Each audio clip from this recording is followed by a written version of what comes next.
नवाचार्य समय सागर जी महाराज के चरणों में अनंत नंदवर नमोस्तु। तो जगत पूज्य मुनि संगो सुधा सागर जी महाराज के चरणों में कोटिसा नमोस्तु।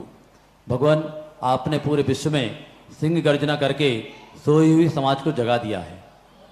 आप पुराने इतिहास को न केवल दोहरा रहे हैं बल्कि नए इतिहास भी बना रहे हैं। तो गुरुवर, आपके चरणों में मैं ये निवेदन करना चाह रहा हूँ कि हम इतिहास नहीं दोहराते, नव इतिहास बनाते हैं। हम इतिहास नहीं दोहराते, नव इतिहास बनाते हैं। तूफानों में, झंझाओं में सीना ताने जाते हैं, और अगर कहीं पड़ जाए जरूरत आग उगलना हम जाने, और वरना तो हम ऐसे हैं कि फूलों से भी खिल जाते हैं। वरना तो हम ऐसे हैं कि फूलों से भी खिल जाते हैं।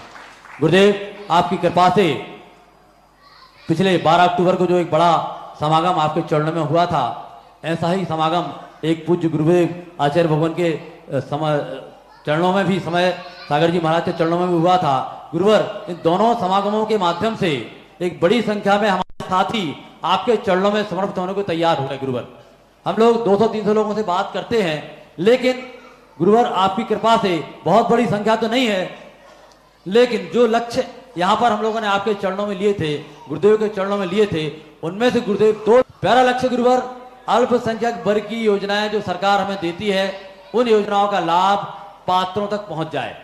गुरुवर, इसके तारतम्य में पहला प्रशिक्षण शिविर भोपाल में 9 नवंबर को आदरणीय अनिल जी बड़कुल और रिया जी जैन, जो जिला माइनॉरिटी अफसर दमोह हैं, उनके मार्गदर्शन में हम लोग कर रहे हैं। भगवान, तो जैसा आपने संकेत किया था, आपने आशीर्वाद दिया था, उसी के अनुरूप भगवान एक बड़ा शिविर, प्रशिक्षण शिविर भोपाल में 9 नवंबर को हो रहा है। तो आपके इस मंच के माध्यम से मैं सबसे आह्वान करना चाह रहा हूं कि 9 नवंबर को भोपाल पधारें।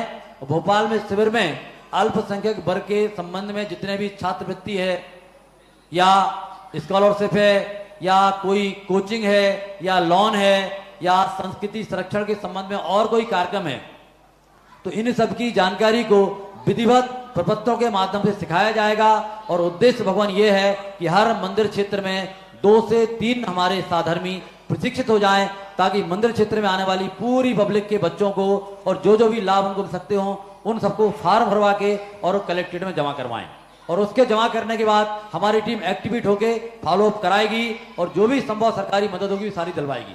गुरुवर, तो पहला काम हम लोग ने शुरू कर दिया है। दूसरा काम गुरुवर, आपकी कृपा से, आपके आदेश से जो हमारे धर्मायतन हैं, उन धर्मायतनों के दस्तावेजीकरण का काम भी गुरुवर यहाँ से जाने के बाद शुरू हो गया है, और 15 अधिकारी हमारे साथी उसमें लगातार काम कर रहे हैं गुरुवर। तो ये 2 काम गुरुवर हम लोग 2024 में ये काम शुरू कर दिए भगवान। बाकी जो काम है उन कामों पर भी हम लोग लगातार आ रहे हैं भगवान। बस निवेदन इतना है, मेरी शंका है गुरुवर कि हम लोग बात तो करते हैं सैकड़ों से, 200-300 लोगों से, लेकिन जब काम करने की बात आती है तो हमारे साथ 10-15 लोग ही आते हैं भगवान। तो इसमें हम ऐसा क्या करें कि जो लोग सुनते हैं वो साथ खड़े हो सकें, जो पैसा ना दें तो कम से कम समय दे दें, और समय भी ना दें तो कम से कम समर्थन तो दे दें। भगवान, ऐसी कोई कृपा बरसाइए जिससे ये लोग साथ आ जाएं। नमोस्तु। 2 प्रकार के कार्य होते हैं, एक में सबकी जरूरत होती है, दूसरे कार्य वो होते हैं जिसमें सबकी नहीं प्रतिनिधि की जरूरत होती है। समाज बार बार तुम्हारे साथ खड़ी नहीं हो सकते, बार बार तुम्हारे साथ नहीं जा सकते। वो प्रतिनिधि आपके बना करके, ये कार्यकारिणी कमेटियां क्यों बनाई जाती है, ये देश के लिए विधानसभा क्यों बनाई गई, क्योंकि ये जनता का राज है। तो सारी जनता बार बार मीटिंग नहीं कर सकती। एक बार अपना प्रतिनिधि चुन लिया, वह प्रतिनिधि जनता के पक्ष में कार्य करे, और जहाँ जनता की जरूरत पड़े वहाँ जनता साथ में लाने को तैयार है।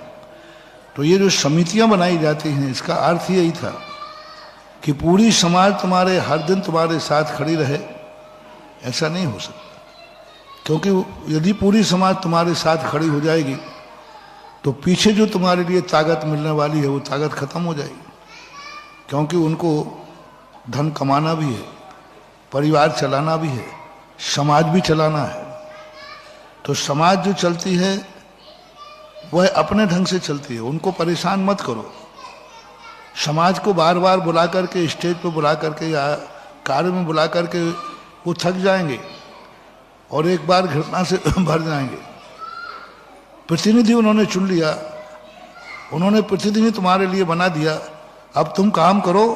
वो तुम्हारा साथ नहीं दे रहे हैं लेकिन विरोध भी नहीं कर रहे हैं, यही सम्यक परंपरा है। कई कमेटियां इतनी अच्छी होती हैं, कमेटी आती नहीं तो कहते क्या मतलब, हमारे अध्यक्ष बहुत अच्छे हैं, आपने जो किया सब अच्छा किया, हमारा समर्थन है। तो प्रतिनिधि सभा जो बनाई जाती है, प्रतिनिधि सभा काम करे, उसकी ड्यूटी है। जनता की ड्यूटी इतनी है कि वो प्रतिनिधि सभा बना दे। अब जब प्रतिनिधि सभा को फील्ड पे काम की बात पड़े, जब आंदोलन करना हो, जब कहीं प्रदर्शन करना हो, तो जनता को आह्वान करो, जनता तुम्हारे साथ खड़ी होगी।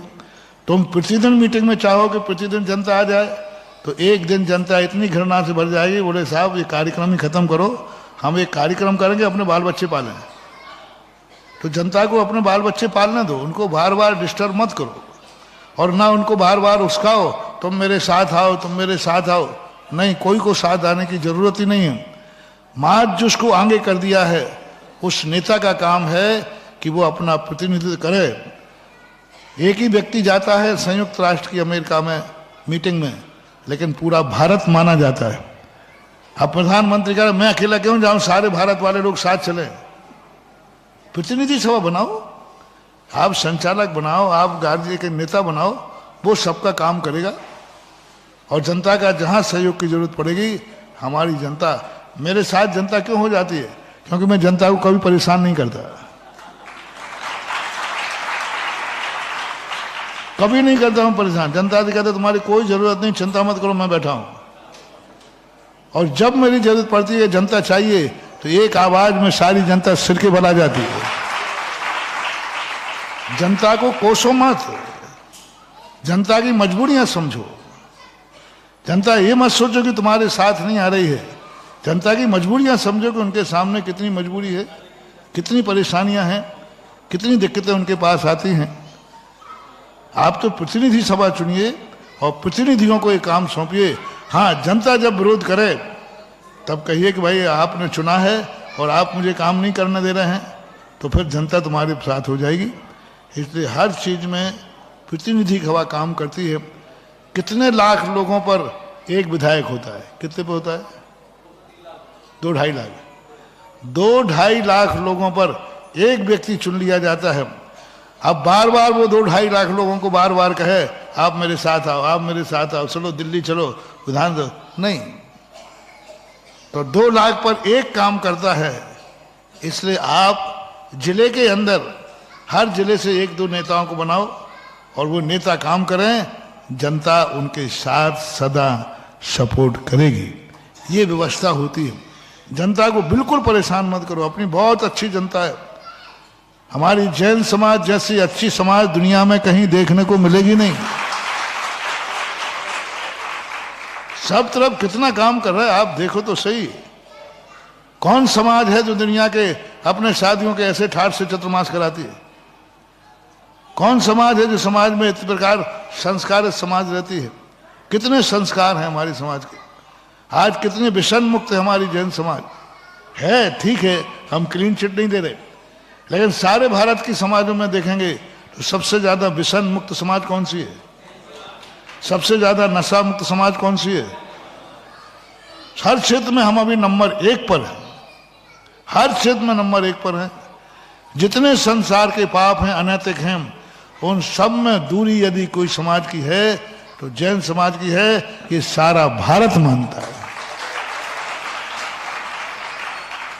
बस हमारे लिए नेताओं की ऐसी जरूरत है जो नेता अपना व्यक्तिगत स्वार्थ छोड़ करके समाज के हित में काम करे। जनता उन्हें सिर पे उठाने को तैयार है, जनता उन्हें पूजा करने को तैयार है।